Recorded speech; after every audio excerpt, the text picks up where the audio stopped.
Hey everyone, I hope you're doing well and staying safe during this time. If you're new here, welcome to the channel. Like I said, thank you so much for checking me out. If you haven't done so, please make sure to hit that subscribe button just right below the video. Cool, thank you so much. I really do appreciate it. And if you're returning, welcome back. Thanks again for your support. I truly do appreciate having you here. Russia, Ukraine. Putin may use cryptocurrency to bypass sanctions. Here's a full list of how Russia's attack is impacting crypto markets.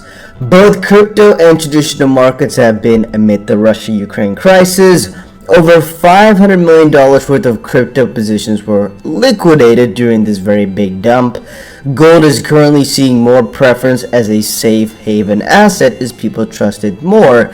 S&P falling, everything falling basically, about 2% on most of these indices. And I believe the Russia stock market was actually falling so significantly much that they actually stopped trading it, which has been a very long time since that happened. So when I told you guys a couple of days ago that things are going down, things are going down. Things are really starting to go down right now.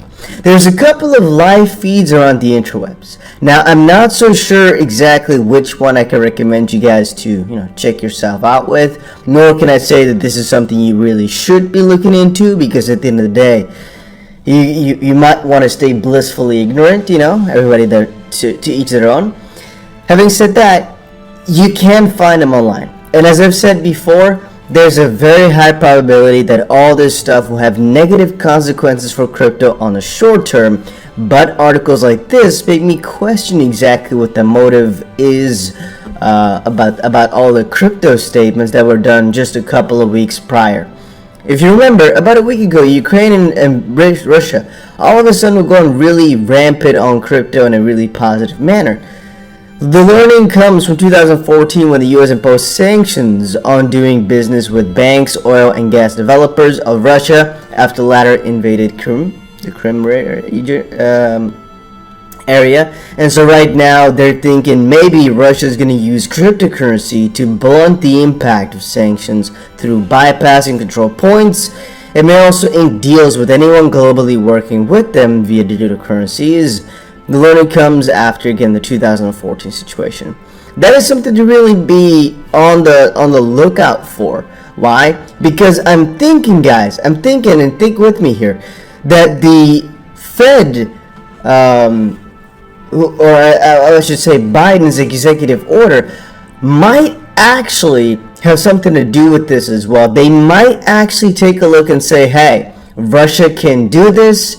We don't want to allow them to get that opportunity, basically. We're going to regulate crypto a little bit further, a little bit deeper.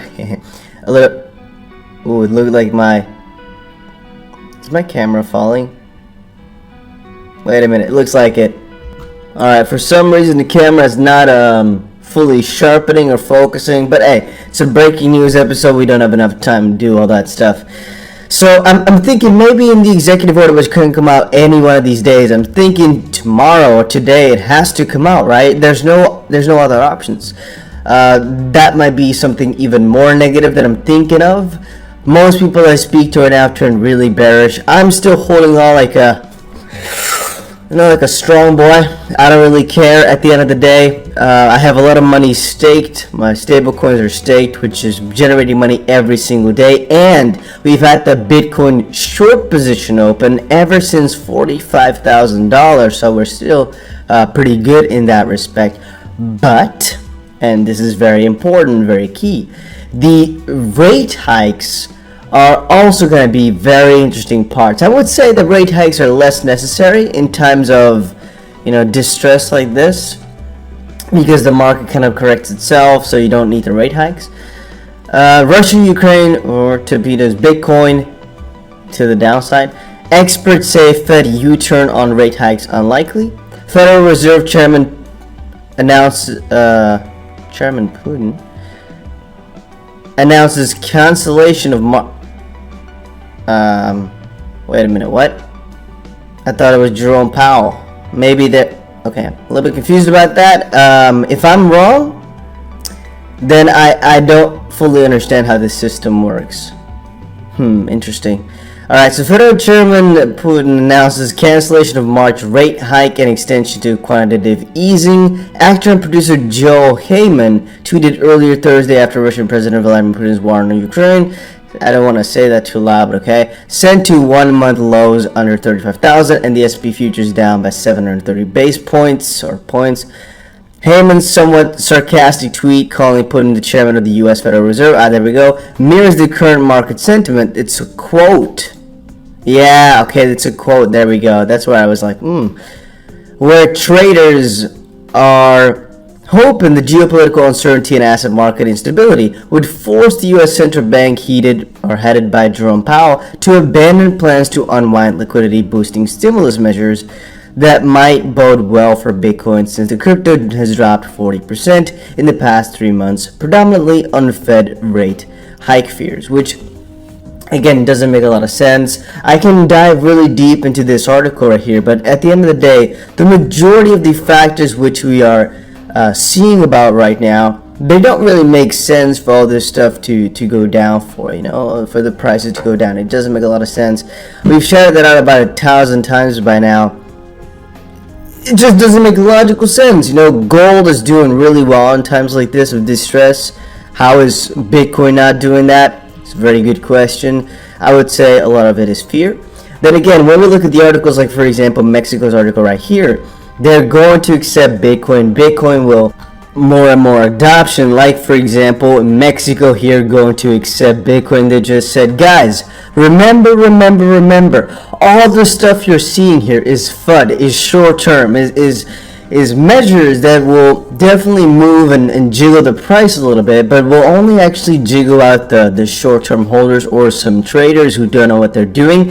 At the end of the day, the majority of the people are not really affected by this for the longer term. If you look at your portfolio once a year, which I think is a difficult thing, an almost impossible task, but something which I think a lot of more senior investors might do, you're not even going to notice all the tension, all the trouble. As long as you have a sequential, basically, buying session, so you basically buy every single month, for example, and you just keep that up, does it really matter where the price is at? Not too much. And the same thing applies for if you're buying every single day, for example. If you are using a platform like Coinbase or Crypto.com, which allows you to buy every single day, if you buy $10 worth of Bitcoin or cryptocurrency every single day, I am pretty certain, and this is not financial advice, this is just my thoughts, that at the end of the day, you'll be better off than just trying to time the bottom. And I honestly believe as well that the majority of people who have active cash flow, who are not completely stuck inside this asset, will actually benefit from buying every single time rather than selling and trying to buy the bottom, purely because it's so hard to speculate where it is. And if you weren't selling the top, then the risks of selling now outweigh the potential benefits. And that's what I've said before. Right now, we're already about 60% lower or so from the all-time high. If you wanted to sell, you should have, I guess 50%-ish. You should have definitely done that at the top.